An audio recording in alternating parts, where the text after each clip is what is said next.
Hello student,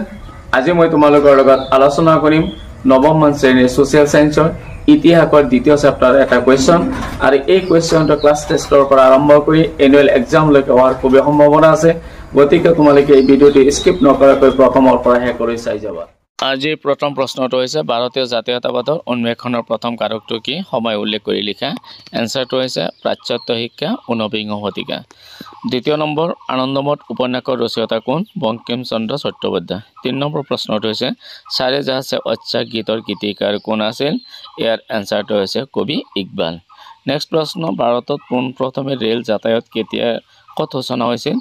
1853 খ্ৰীষ্টাব্দত বম্বে আৰু থানেৰ মাজত হৈছিল 5 নম্বৰ ভাৰতত প্ৰথমে টেলিগ্ৰাফ ব্যৱস্থা কেতিয়া কত সূচনা হৈছিল এনসাৰটো হৈছে 1839 খ্ৰীষ্টাব্দত কলিকাতা আৰু ডায়মণ্ড হাৰবাৰৰ মাজত টেলিগ্ৰাফ ব্যৱস্থা প্ৰৱৰ্তন হৈছিল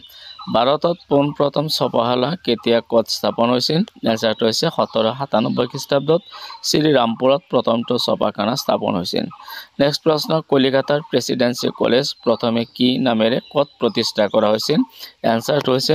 হিন্দু কলেজ নামেৰে 1817 খ্ৰীষ্টাব্দত প্ৰতিষ্ঠা হৈছিল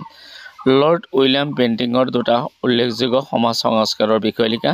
এনসাৰটো হৈছে লৰ্ড বেন্টিঙৰ দুটা সংস্কাৰ হৈছে সতীদাহ প্ৰথা বন্ধ কৰা আৰু স্ত্ৰী শিক্ষাৰ বিস্তাৰ কৰা প্ৰশ্ন হৈছে লাষ্ট 9 নম্বৰ প্ৰশ্ন ভাৰতীয় সংবাদ পত্ৰৰ ইতিহাসৰ প্ৰথম বাতৰি কাকতখনৰ নাম কি বেংগল মোৰ ছাত্ৰ ছাত্ৰীসকল এই ভিডিওটো পাৰা মানে তোমালোকে লাইক কমেন্ট আৰু শেয়াৰ কৰিবা